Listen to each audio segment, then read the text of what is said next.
Alléluia. Merci Seigneur. Je vais préparer un amen là, mais bon.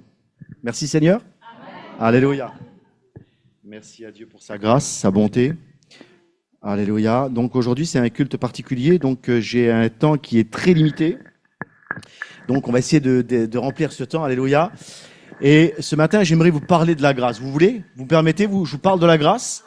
Mais j'aimerais également vous parler de la grâce sous un angle peut-être que on n'a pas toujours vraiment compris. Vous savez, en tant que chrétien, évangélique, baptiste, pentecôtiste, charismatique, catholique, ce que vous voulez, vous mettez tous les istes que vous voulez à la suite de votre croyance, on a cette compréhension de la grâce qui est « je suis sauvé, je vais aller au ciel et c'est super ». Amen.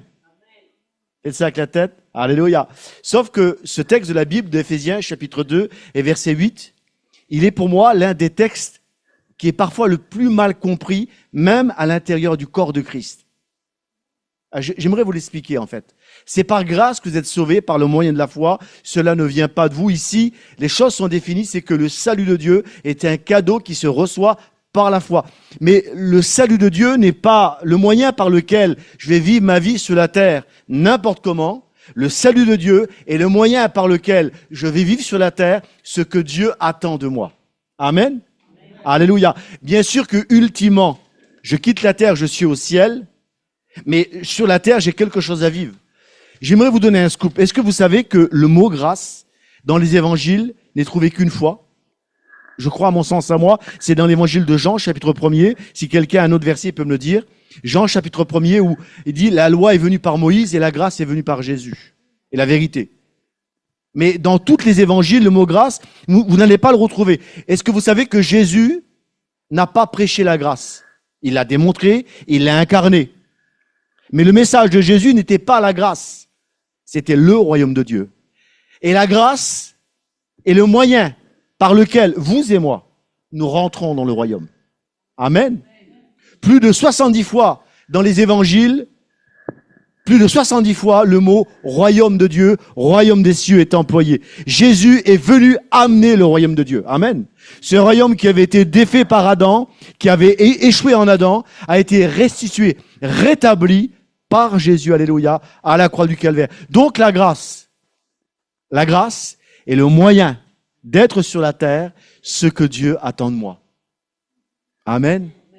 Par la grâce, j'ai la possibilité d'obéir au commandement de Dieu. Alléluia. Alléluia. J'aimerais vous parler de la vraie nature de la loi. Vous me permettez? Très rapidement, j'ai à peu près encore pas moins de 20 minutes. La première chose, c'est que le but est la passion de Dieu pour toi et pour l'humanité. Amen. Est-ce que tu sais que Dieu a un but et une passion? Alléluia.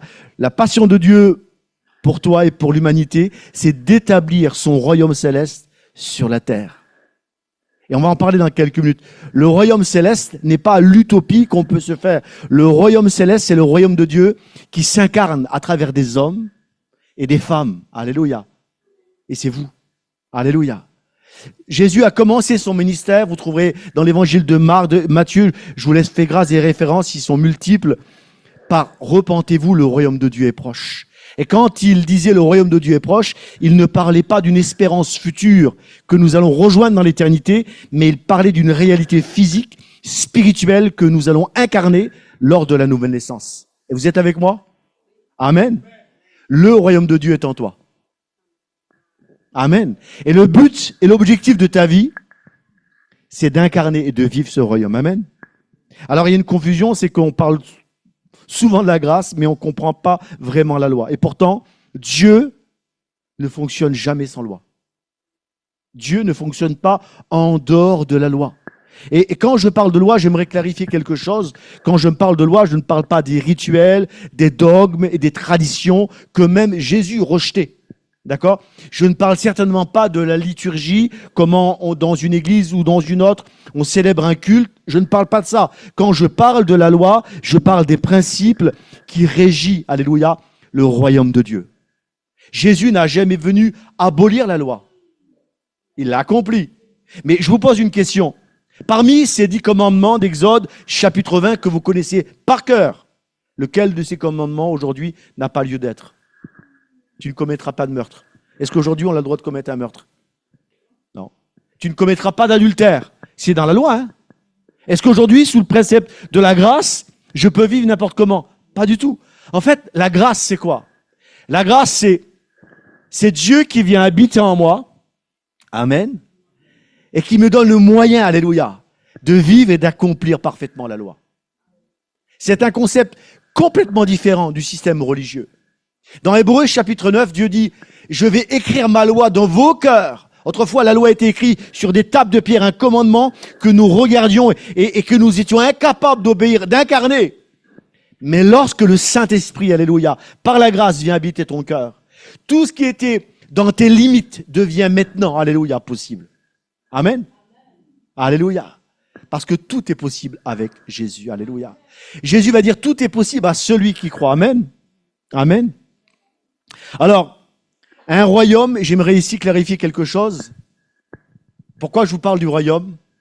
Parce que c'est notre objectif sur la terre. Notre objectif sur la terre n'est pas dimanche après dimanche, et ceci est très bien en soi. S'asseoir sur une chaise, profiter d'un service avec un beau temps de louange, écouter un sermon qui va nous galvaniser, et cela est très bien, je suis d'accord avec vous. La vie chrétienne n'est pas seulement assister à une réunion d'onction où on voit des gens exploser de joie et de bonheur, ce qui est très bien en soi. La vie chrétienne, c'est le but que j'ai sur la terre, c'est de manifester le royaume de Dieu. Alléluia. Et j'aimerais aussi balayer aussi peut-être une idée reçue. Manifester le royaume de Dieu n'est pas réservé à une élite de super apôtres intergalactiques. Non, non. Le royaume de Dieu, c'est à toi de le manifester. Alléluia. Vous savez, tous ne prêcheront pas l'évangile. Mais le sourire que tu donnes lorsque tu te mets à l'accueil d'une église, lorsqu'une personne rentre pour la première fois, sera la première prédication que cette personne va écouter, et peut-être même la meilleure. Alléluia. La douceur que tu donnes, lorsque quelqu'un est dans le besoin, lorsque tu tends seulement, tu es une oreille, lorsque quelqu'un est dans le deuil ou la maladie, seulement ta présence est peut-être la plus grande consolation qu'un message en 6 pages ou en 10 pages. Alléluia. Parce que le royaume de Dieu est véhiculé à travers toi. Ce que Dieu attend de nous, c'est que ce royaume puisse s'extérioriser, alléluia, par l'obéissance dans la loi et aux principes divins. Amen. Amen. Alors le royaume ce n'est pas une église, ce n'est pas une dénomination, ce n'est pas un gouvernement terrestre, c'est un gouvernement spirituel. Et vous le savez, vous comme moi, que tout gouvernement, et là aussi j'aimerais aussi peut-être balayer peut-être certaines idées reçues, tout gouvernement, parce que c'est le principe même du royaume de Dieu, alléluia, fonctionne avec des lois. Quand il n'y a pas de loi dans un royaume ou dans un gouvernement, qu'est-ce qui se passe? C'est l'anarchie. C'est le chaos total. Et ce n'est pas mon expérience, mon bagage, mon onction qui peut me permettre de vivre n'importe comment. Ce n'est pas parce que j'ai un certain savoir-faire que je peux faire n'importe quoi. L'univers est régi par des lois. Et lorsque la loi, lorsque l'obéissance et l'alignement ne se trouvent pas dans nos vies, n'allez pas chercher chez le diable certains problèmes que nous avons provoqués par notre désobéissance, parfois au commandement de Dieu. Je crois que c'est l'apôtre Jacques qui a dit ceci dans Jacques chapitre 4. Il dit, soumettez-vous donc à Dieu et résistez au diable. Et notez bien, il ne dit pas, chassez le diable. C'est Jacques 4, 8 ou 6, je crois. Il dit, soumettez-vous donc à Dieu et résistez au diable. J'aime ce que les mots que Jacques emploie, il ne dit pas, chassez le diable. Non, non. Vous savez, parfois, certains diables, tu n'as pas besoin de les chasser. Alléluia. Il y a certains démons, tu n'as même pas besoin de les chasser. Voilà, pardon. Alléluia. Excusez-moi, j'ai un français un peu cabossé. Alléluia. Certains ont compris ici que je fais partie de la communauté des gens de voyage. Bon, c'est pas une excuse, ok? Mais la Bible dit que parfois je n'ai pas besoin de chasser un diable. J'ai seulement à m'aligner avec le commandement de Dieu. Amen. Lorsque je m'aligne avec Dieu, alléluia, que je me soumets à Dieu, Un diable peut se présenter, alléluia. Parce que je me place dans l'obéissance de la foi. Je résiste seulement. Amen. Vous savez, au cours de mon ministère, énormément de gens viennent. Nous avons un ministère de guérison, un ministère de délivrance. Beaucoup de gens viennent nous trouver pour de la délivrance. Pasteur, voilà, prie pour moi. Je suis assailli par tel esprit, tel démon. Et parfois, ça m'étonne parce que même des fois, les gens mettent des noms sur des démons. C'est assez bizarre. Bon, après tout, pourquoi pas. Et on prie pour les gens parce que c'est ce que Jésus faisait. Lisez dans l'évangile de Marc, chapitre 2, Jésus rentre dans une synagogue, il chasse des démons.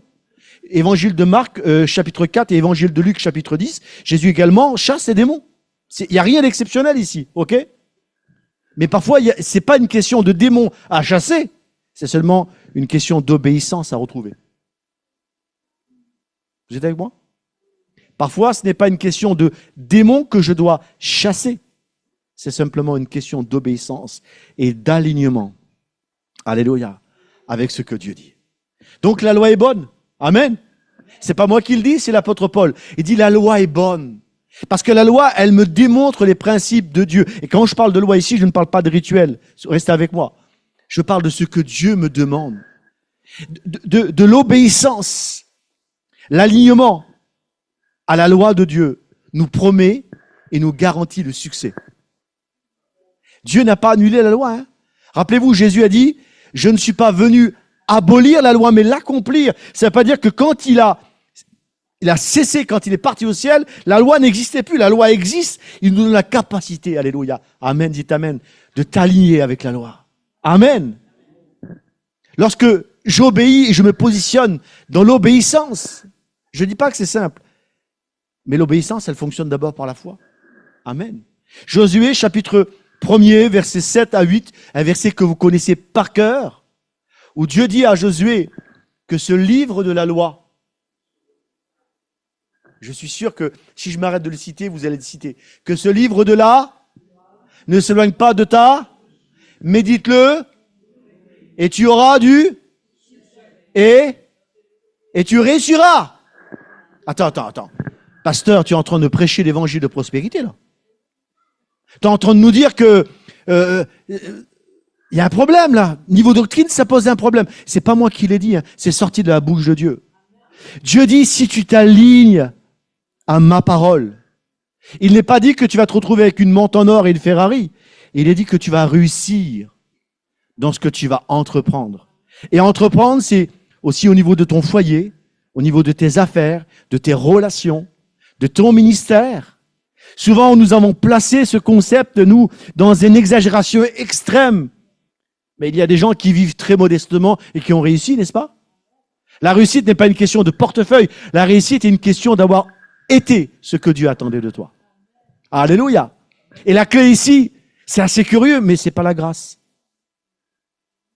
C'est l'obéissance dans la loi. Et la grâce, c'est ça, mes frères et sœurs. La grâce, elle te donne le moyen, alléluia. Elle te donne le moyen, alléluia, de rentrer dans cette vie d'obéissance. Ah, je suis tellement enthousiaste à l'idée de prêcher ce message, j'ai encore 10 minutes. Oh, alléluia. Le vrai problème de nos échecs, bien souvent, c'est pas les ténèbres. C'est notre manque de compréhension de ce que Dieu dit. Vous savez, Dieu dit dans le livre d'Osée, chapitre 4 et verset 6, je crois, c'est ça, mon peuple périt. Il dit pas mon peuple périt parce que le diable est méchant. Il dit pas mon peuple périt parce que les démons sont déchaînés. Il périt. Et le problème ici de la connaissance, c'est pas que mon peuple est dans les ténèbres les plus absurdes, non. Il n'a pas une connaissance exacte de mon commandement. Et Jésus était venu sur la terre bousculer les traditions qui savaient ajouter au commandement des règles sur règles. Parce qu'on ignore, en fait, vous savez, pourquoi je dresse ce constat après 30 ans de ministère, pourquoi en France, et c'est un constat, mais je crois que ce constat ne doit pas forcément être quelque chose qui va se poursuivre. Amen. Pourquoi l'Église de France ne prospère pas? Parce qu'il y a cette manque de compréhension du royaume de Dieu. Lorsque tu comprends le royaume de Dieu, alléluia, Lorsque tu t'alignes avec ce que Dieu dit, Dieu garantit le succès. Amen. C'est pas moi qui le dis, vous savez, je crois que c'est Ésaïe 48, il dit ceci. Dieu dit, Ésaïe 48, je suis en train de lire aucune note là, c'est embêtant. Ésaïe 48 dit, « Oh, si tu étais attentif à mes commandements, dit l'Éternel. » C'est bien ça, 48. Hein. Je sais que vous lisez la Bible, donc je me tourne vers toi parce que je sais que c'est des lecteurs. Tu vois, il dit 48, je crois, il dit, « Oh, si tu étais attentif à mes commandements, dit l'Éternel. Ton bonheur serait comme les flots de la mer. » En fait, je réalise que de mon obéissance va dépendre mon bonheur. Moi qui vous parle, ici, je suis venu avec mon épouse et nous sommes ici avec nos 2 enfants. Nous avons 2 enfants qui sont handicapés. On pourrait ici, mes fils sont là, ils sont autistes. C'est un mystère pour personne. Maintenant, on commence à nous connaître. En fait, le bonheur, c'est assez paradoxal quand même ce que je dis, mais ils ne sont pas guéris. Et ça ne fait pas de nous des gens malheureux. Est-ce que vous comprenez? Mon bonheur ne dépend pas de la santé que je peux potentiellement avoir et que j'espère et auquel je crois. Mon bonheur ne dépend pas de la situation financière à laquelle je souhaite ou le travail et que Dieu fasse que les choses s'améliorent. Mais mon bonheur dépend de mon alignement avec le ciel.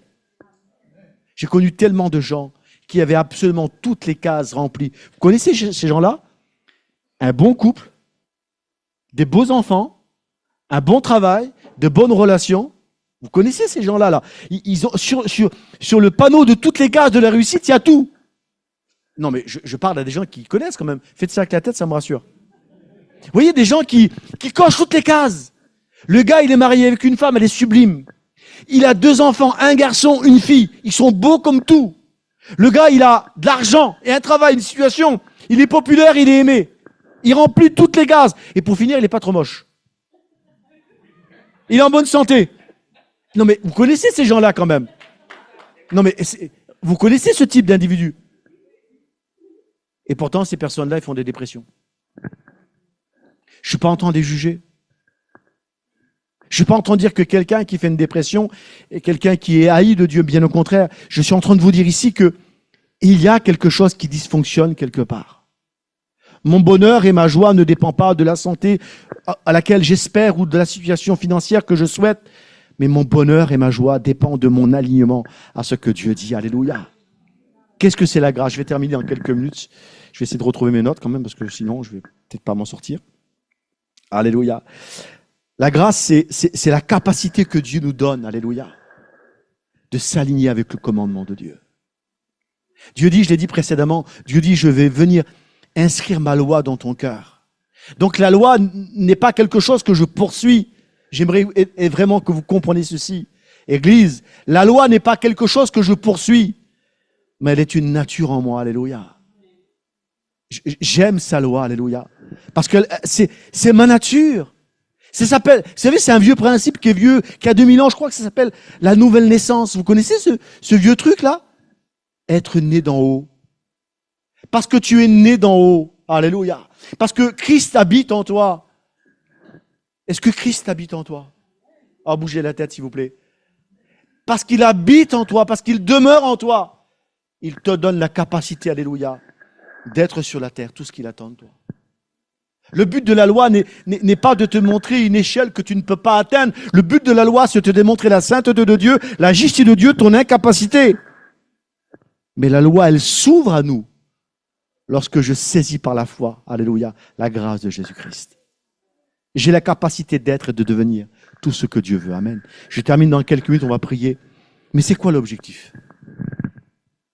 Et l'objectif, c'est l'objectif de cette église, c'est l'objectif de ce ministère, c'est d'amener le royaume de Dieu. Le royaume de Dieu. Église, j'aimerais répéter ici une parole que je pense avoir déjà dit et que je dis souvent dans mes prédications. Le but de ta vie n'est pas d'aller au ciel. Alors ultimement, tu iras au ciel. Amen. Mais le but de ta vie n'est pas d'aller au ciel. Le but de ta vie, c'est de faire descendre le ciel sur la terre. Alors je sais, oui, alors on va faire des réunions d'onction, les gens vont prier, les gens vont hurler, il y aura des guérisons, mais parfois il n'y a pas de guérison. Parfois, il n'y a pas de délivrance. Parfois, Dieu ne nous sort pas de la citerne. Dieu ne nous délivre pas de la fosse au lion. Avez-vous remarqué ça? Ça serait tellement beau et tellement romantique si automatiquement que je serais dans un problème, Dieu me sortirait. Et j'y crois comme vous, mais le royaume de Dieu parfois ne se manifeste pas de cette façon-là. Le royaume de Dieu parfois se manifeste au milieu de l'épreuve. Il y a la joie, il y a la paix, alléluia. Il y a la résilience, il y a l'amour, il y a la douceur, alléluia. Le témoignage de Christ s'inscrit, alléluia, à travers ta vie, ton obéissance. Oh, dites amen. Alléluia. Oui, je crois dans la guérison. Amen. Moi, je crois dans la guérison. Alléluia. On l'a prié pour Théophile. Et béni soit Dieu. Alléluia. La grâce de Dieu a été répandue. Je crois dans la guérison. Amen. Et j'ai vu des malades guéris. Amen. Et je continuerai à prier pour les malades. Alléluia. Mais parfois, alléluia, le témoignage du royaume de Dieu s'inscrit alors que je traverse une vraie épreuve. Église, j'aimerais qu'on puisse...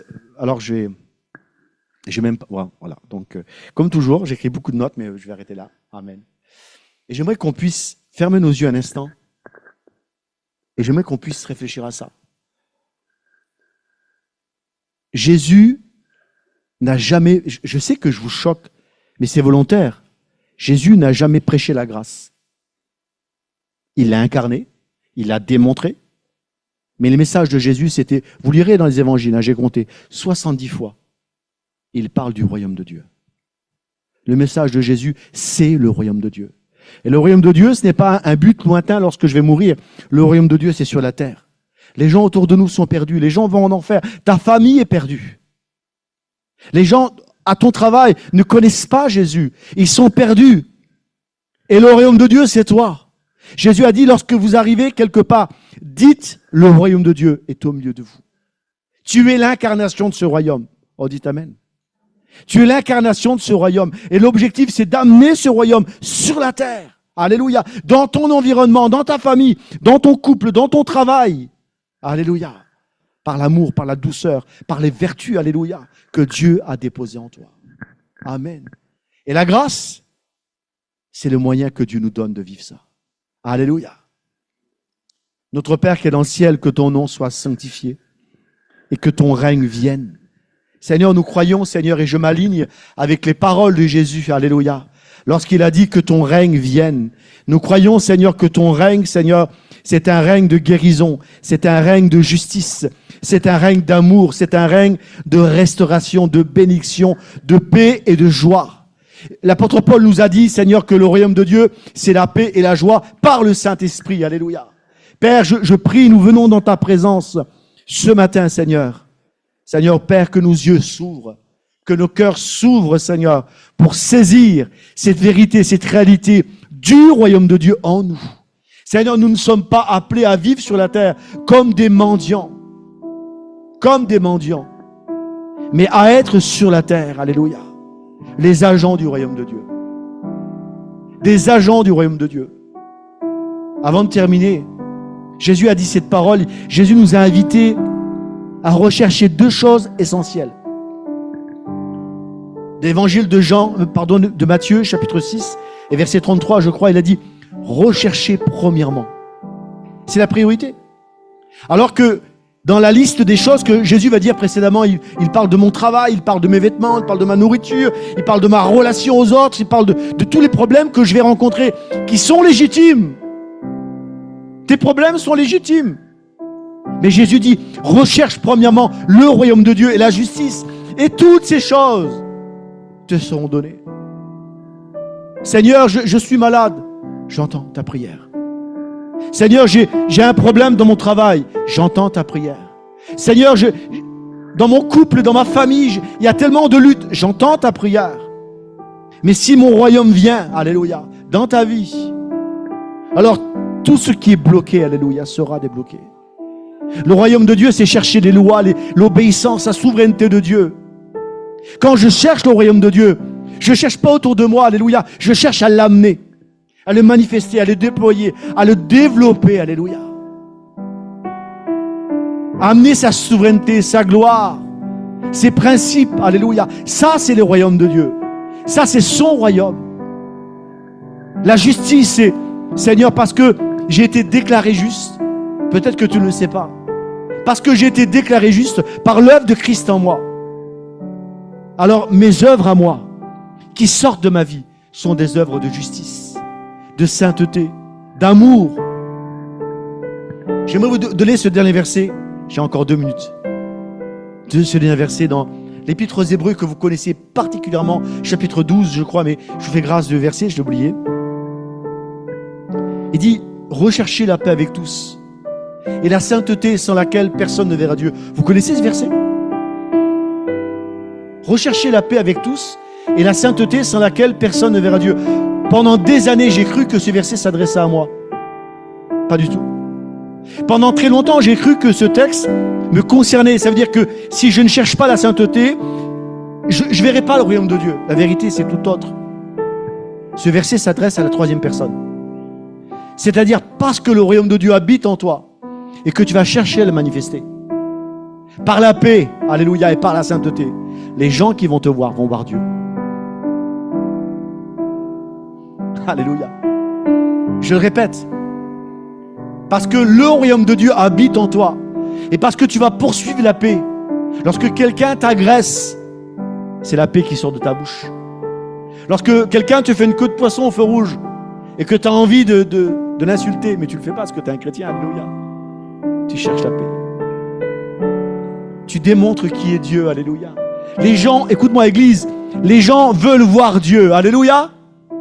Et tu sais à quel moment ils voient Dieu? Quand ils te voient et toi marcher dans l'amour, dans la sainteté. Quand c'est facile parfois au travail de signer un faux document, un petit mensonge et tout le monde te dit c'est pas grave, c'est une petite fraude, c'est pas un vol, hein. Mais toi tu cherches la sainteté. Et parce que tu décides de garder ton cœur, les gens voient Dieu à travers toi. Je vois Dieu à travers toi. Je comprends pas pourquoi il refuse de donner un petit mensonge. Mais je comprends qu'il y a Dieu en lui. Vous savez, souvent les gens veulent voir de l'onction. J'ai rien contre l'onction. Mais vous savez à quel moment on démontre Dieu? Je crois dans l'onction. Je vous rassure. Vous savez à quel moment on démontre Dieu? Lorsque un chrétien, une chrétienne, a une vie alignée. Faites ça avec la tête. Souvent on cherche l'onction. Moi, vous savez ce que je cherche? L'alignement. On cherche l'onction, alléluia. C'est très bon l'onction. Mais l'onction ne m'impressionne pas. Vous savez quoi? L'onction n'impressionne même pas le diable. Mais quand quelqu'un s'aligne, oh Saint-Esprit, je veux m'aligner, alléluia. Vous savez, Jésus, je vous donne cette clé et on prie maintenant. La Bible dit qu'il allait de lieu en lieu guérissant tous ceux qui étaient sous l'emprise du diable. La clé de Jésus, vous savez c'est quoi? Il dit, moi, je ne fais que ce que le Père me demande. La clé de la bénédiction, c'est l'alignement.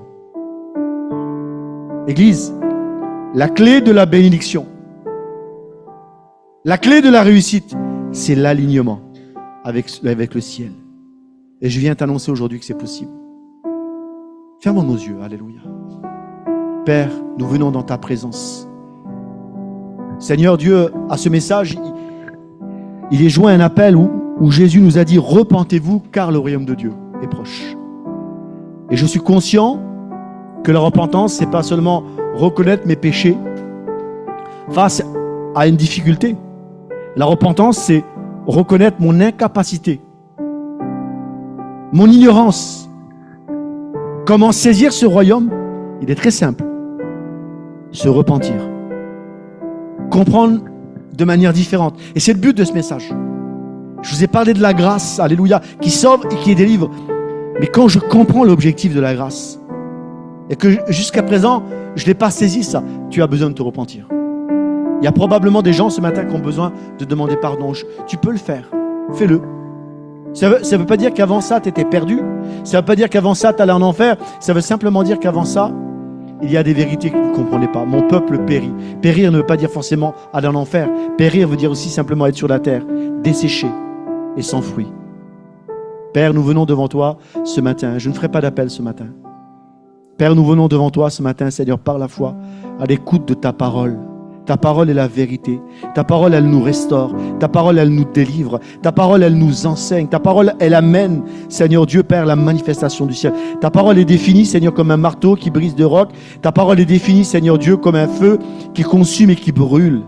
Père, je prie ce matin, en accord avec ta parole, que ta parole vienne consumer en nous. Parce que le problème vient de nous, vient pas des ténèbres, hein, vient pas du diable, vient de nous. Que ta parole vienne consumer en nous, Seigneur, tout mensonge, toute croyance contraire à ce que tu as dit.